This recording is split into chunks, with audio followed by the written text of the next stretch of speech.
شروع اللہ کا نام لے کر جو بڑا مہربان نہایت رحم والا ہے۔ طاسین، یہ قرآن یعنی کتاب روشن کی آیتیں ہیں، مومنوں کے لیے ہدایت اور بشارت ہے، وہ جو نماز پڑھتے اور زکوٰۃ دیتی ہیں اور وہ آخرت کا بھی یقین رکھتے ہیں۔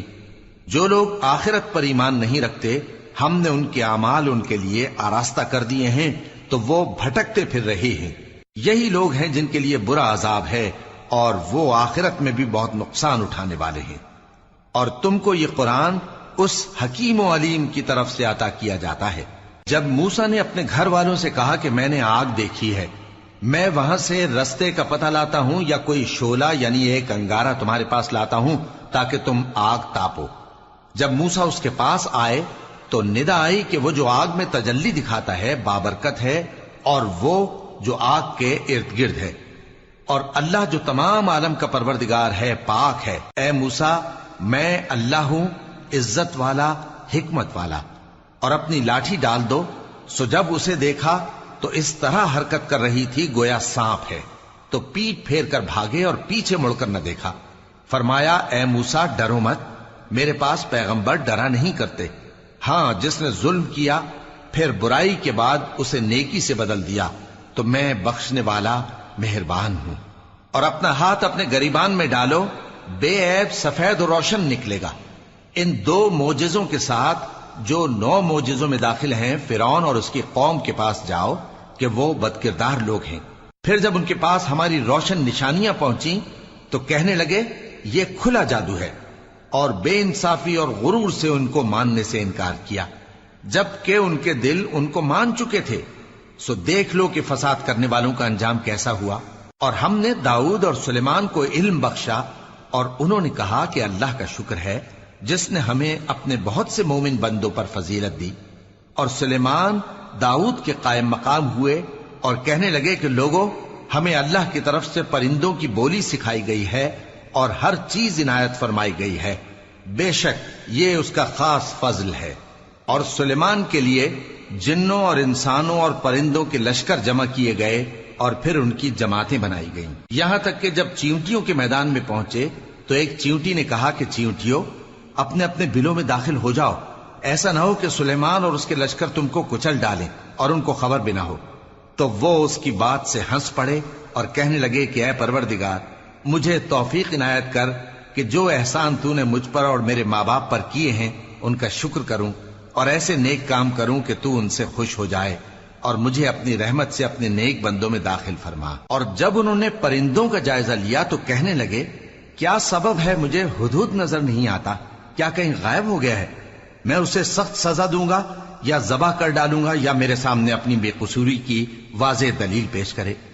ابھی تھوڑی دیر ہوئی تھی کہ ہدہد آ موجود ہوا اور کہنے لگا کہ مجھے ایک ایسی چیز معلوم ہوئی ہے جس کی آپ کو خبر نہیں، اور میں آپ کے پاس ملک سبا سے ایک یقینی خبر لے کر آیا ہوں۔ میں نے ایک عورت دیکھی کہ ان لوگوں پر حکومت کرتی ہے اور ہر چیز اسے میسر ہے، اور اس کا ایک شاندار تخت ہے۔ میں نے دیکھا کہ وہ اور اس کی قوم اللہ کو چھوڑ کر آفتاب کو سجدہ کرتے ہیں، اور شیطان نے ان کے اعمال انہیں آراستہ کر دکھائے ہیں اور ان کو رستے سے روک رکھا ہے، پس وہ رستے پر نہیں آتے، اور نہیں سمجھتے ہیں کہ اللہ کو جو آسمانوں اور زمین میں چھپی چیزوں کو ظاہر کر دیتا اور تمہارے پوشیدہ اور ظاہر اعمال کو جانتا ہے، کیوں سجدہ نہ کریں؟ اللہ کے سوا کوئی عبادت کے لائق نہیں، وہی عرش عظیم کا مالک ہے۔ سلیمان نے کہا اچھا، ہم دیکھیں گے تو نے سچ کہا ہے یا تو جھوٹا ہے۔ یہ میرا خط لے جا اور اسے ان کی طرف ڈال دے، پھر ان کے پاس سے ہٹ جانا اور دیکھنا کہ وہ کیا جواب دیتی ہیں۔ ملکہ نے کہا کہ دربار والو، مجھ تک ایک نامہ گرامی پہنچایا گیا ہے، وہ سلیمان کی طرف سے ہے، اور مضمون یہ ہے کہ شروع اللہ کا نام لے کر جو بڑا مہربان نہایت رحم والا ہے، بعد اس کے یہ کہ مجھ سے سرکشی نہ کرو اور مطیع و فرما بردار ہو کر میرے پاس چلے آؤ۔ خط سنا کر کہنے لگی کہ اے اہل دربار، میرے اس معاملے میں مجھے مشورہ دو، جب تک کہ تم حاضر نہ ہو اور صلاح نہ دو میں کسی کام کا فیصلہ نہیں کیا کرتی۔ وہ بولے کہ ہم بڑے زوراور اور سخت جنگجو ہیں، اور حکم آپ کے اختیار میں ہے، تو جو حکم دیجیے گا اس کے انجام پر نظر کر لیجئے گا۔ اس نے کہا کہ بادشاہ جب کسی شہر میں داخل ہوتے ہیں تو اس کو تباہ کر دیتے ہیں اور وہاں کے عزت والوں کو ذلیل کر دیا کرتے ہیں، اور اسی طرح یہ بھی کریں گے، اور میں ان کی طرف کچھ تحفہ بھیجتی ہوں اور دیکھتی ہوں کہ قاصد کیا جواب لاتے ہیں۔ پس جب قاصد سلیمان کے پاس پہنچا تو سلیمان نے کہا، کیا تم مجھے مال سے مدد دینا چاہتے ہو؟ سو جو کچھ اللہ نے مجھے عطا فرمایا ہے وہ اس سے کہیں بہتر ہے جو تمہیں دیا ہے۔ حقیقت یہ ہے کہ اپنے تحفے سے تم ہی خوش ہوتے ہوگے۔ ان کے پاس واپس جاؤ، اب ہم ان پر ایسے لشکر لے کر حملہ کریں گے جن کے مقابلے کی ان میں طاقت نہ ہوگی، اور ان کو وہاں سے بے عزت کر کے نکال دیں گے اور وہ ذلیل ہوں گے۔ سلیمان نے کہا کہ اے دربار والو، کوئی تم میں ایسا ہے کہ قبل اس کے کہ وہ لوگ فرما بردار ہو کر ہمارے پاس آئیں ملکہ کا تخت میرے پاس لے آئے؟ جنات میں سے ایک قوی ہیکل جن نے کہا کہ قبل اس کے کہ آپ اپنی جگہ سے اٹھیں میں اس کو آپ کے پاس لا حاضر کرتا ہوں، اور مجھے اس پر قدرت بھی حاصل ہے اور امانت دار بھی ہوں۔ ایک شخص جس کو کتاب الہی کا علم تھا کہنے لگا کہ میں آپ کی آنکھ کے جھپکنے سے پہلے پہلے اسے آپ کے پاس حاضر کیے دیتا ہوں۔ جب سلیمان نے تخت کو اپنے پاس رکھا ہوا دیکھا تو کہا کہ یہ میرے پروردگار کا فضل ہے تاکہ مجھے آزمائے کہ میں شکر کرتا ہوں یا کفران نعمت کرتا ہوں، اور جو شکر کرتا ہے تو اپنے ہی فائدے کے لیے شکر کرتا ہے، اور جو ناشکری کرتا ہے تو میرا پروردگار بے نیاز ہے، کرم کرنے والا ہے۔ سلیمان نے کہا کہ ملکہ کے امتحان عقل کے لیے اس کے تخت کی صورت بدل دو، دیکھیں کہ وہ سوج رکھتی ہے یا ان لوگوں میں سے ہے جو سوج نہیں رکھتے۔ پھر جب وہ آ پہنچی تو پوچھا گیا کہ کیا آپ کا تخت بھی اسی طرح کا ہے؟ اس نے کہا کہ یہ تو گویا ہو بہو وہی ہے، اور ہم کو اس سے پہلے ہی سلیمان کی عظمت و شان کا علم ہو گیا تھا، اور ہم فرما بردار ہیں۔ اور وہ جو اللہ کے سوا دوسروں کی پرستش کرتی تھی، سلیمان نے اس کو اس سے منع کیا کہ وہ کافروں میں سے تھی۔ اس کے بعد اس سے کہا گیا کہ محل میں چلیے۔ جب اس نے اس کے فرش کو دیکھا تو اسے پانی کا حوض سمجھا اور کپڑا اٹھا کر اپنی پنڈلیاں کھول دی۔ سلیمان نے کہا، یہ ایسا محل ہے جس کے نیچے بھی شیشے جڑے ہوئے ہیں۔ وہ بول اٹھی کہ پروردگار، میں اپنے آپ پر ظلم کرتی رہی تھی، اور اب میں سلیمان کے ساتھ اللہ رب العالمین پر ایمان لاتی ہوں۔ اور ہم نے سمود کی طرف ان کے بھائی صالح کو بھیجا کہ اللہ کی عبادت کرو، تو وہ دو فریق ہو کر آپس میں جھگڑنے لگے۔ صالح نے کہا کہ اے قوم، تم بھلائی سے پہلے برائی کے لیے کیوں جلدی کرتے ہو، اور اللہ سے بخشش کیوں نہیں مانگتے تاکہ تم پر رحم کیا جائے؟ وہ کہنے لگے کہ تم اور تمہارے ساتھی ہمارے لیے برا شگون ہیں۔ صالح نے کہا کہ تمہاری بدشگونی اللہ کے پاس ہے، بلکہ تم ایسے لوگ ہو جن کی آزمائش کی جاتی ہے۔ اور شہر میں 9 شخص تھے جو ملک میں فساد کیا کرتے تھے اور اصلاح سے کام نہیں لیتے تھے۔ کہنے لگے کہ اللہ کی قسم کھاؤ کہ ہم رات کو اس پر اور اس کے گھر والوں پر شبخون ماریں گے، پھر اس کے وارثوں سے کہہ دیں گے کہ ہم تو اس کے گھر والوں کے موقع ہلاکت پر تھے ہی نہیں، اور ہم سچ کہتے ہیں۔ اور وہ ایک چال چلے، اور ہم نے بھی ایک تدبیر کی، اور ان کو کچھ خبر نہ ہوئی۔ تو دیکھ لو کہ ان کی چال کا انجام کیسا ہوا۔ ہم نے ان کو اور ان کی قوم سب کو ہلاک کر ڈالا۔ اب ان کے یہ گھر ان کے ظلم کے سبب تلپٹ پڑے ہیں۔ جو لوگ علم رکھتے ہیں ان کے لیے اس میں نشانی ہے، اور جو لوگ ایمان لائے اور ڈرتے تھے ان کو ہم نے نجات دی۔ اور لوط کو یاد کرو جب انہوں نے اپنی قوم سے کہا کہ تم بے حیائی کے کام کیوں کرتے ہو جبکہ تم دیکھتے ہو؟ کیا تم عورتوں کو چھوڑ کر لذت حاصل کرنے کے لیے مردوں کی طرف مائل ہوتے ہو؟ حقیقت یہ ہے کہ تم احمق لوگ ہو۔ تو ان کی قوم کے لوگ بولے تو یہ بولے، اور اس کے سوا ان کا کچھ جواب نہ تھا کہ لوط کے گھر والوں کو اپنے شہر سے نکال دو، یہ لوگ پاک بننا چاہتے ہیں۔ تو ہم نے ان کو اور ان کے گھر والوں کو نجات دی، مگر ان کی بیوی کہ اس کی نسبت ہم نے مقرر کر رکھا تھا کہ وہ پیچھے رہنے والوں میں ہوگی۔ اور ہم نے ان پر مے برسایا، سو جو مے ان لوگوں پر برسا جن کو متنبع کر دیا گیا تھا برا تھا۔ کہہ دو کہ سب تعریف اللہ ہی کے لیے ہے، اور اس کے ان بندوں پر سلام ہے جس کو اس نے منتخب فرمایا۔ بھلا اللہ بہتر ہے یا وہ جن کو یہ اس کا شریک بناتے ہیں؟ بھلا کس نے آسمانوں اور زمین کو پیدا کیا، اور کس نے تمہارے لیے آسمان سے پانی برسایا؟ پھر ہم نے اس سے سرسبز باغ اگائے تمہارا کام تو نہ تھا کہ تم ان کے درختوں کو اگاتے، تو کیا اللہ کے ساتھ کوئی اور بھی معبود ہے؟ ہرگز نہیں، بلکہ یہ لوگ رستے سے الگ ہو رہے ہیں۔ بھلا کس نے زمین کو قرارگاہ بنایا اور اس کے بیچ نہریں بنائیں اور اس کے لیے پہاڑ بنائے، اور کس نے دو دریاؤں کے بیچ اوٹ بنائی؟ یہ سب کچھ اللہ نے بنایا، تو کیا اللہ کے ساتھ کوئی اور معبود بھی ہے؟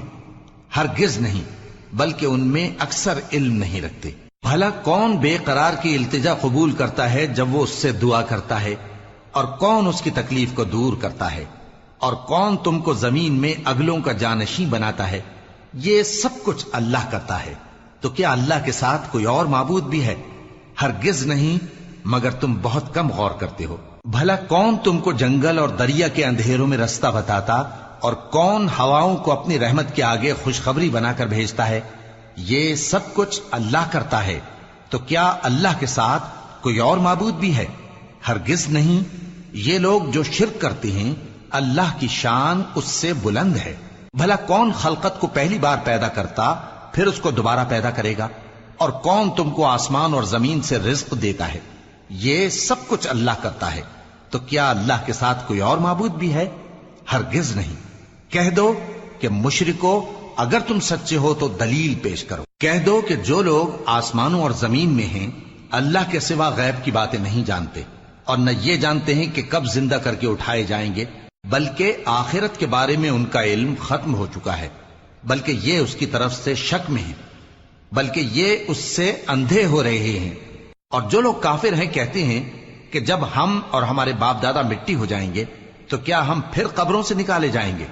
یہ وعدہ ہم سے اور ہمارے باپ دادا سے پہلے سے ہوتا چلا آیا ہے، کہاں کا اٹھنا اور کیسی قیامت؟ یہ تو صرف پہلے لوگوں کی کہانیاں ہیں۔ کہہ دو کہ ملک میں چلو پھرو، پھر دیکھو کہ گناہگاروں کا انجام کیا ہوا ہے، اور ان کے حال پر غم نہ کرنا، اور نہ ان چالوں سے جو یہ کر رہے ہیں تنگ دل ہونا۔ اور کہتے ہیں کہ اگر تم سچے ہو تو یہ وعدہ کب پورا ہوگا؟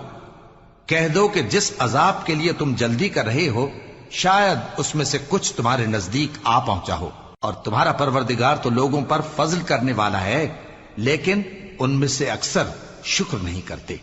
اور جو باتیں ان کے سینوں میں پوشیدہ ہوتی ہیں اور جو کام وہ ظاہر کرتے ہیں، تمہارا پروردگار ان سب کو جانتا ہے۔ اور آسمانوں اور زمین میں کوئی پوشیدہ چیز نہیں ہے مگر یہ کہ وہ ایک کتاب روشن میں لکھی ہوئی ہے۔ بے شک یہ قرآن بنی اسرائیل کے سامنے اکثر باتیں جن میں وہ اختلاف کرتے ہیں بیان کر دیتا ہے، اور بے شک یہ مومنوں کے لیے ہدایت اور رحمت ہے۔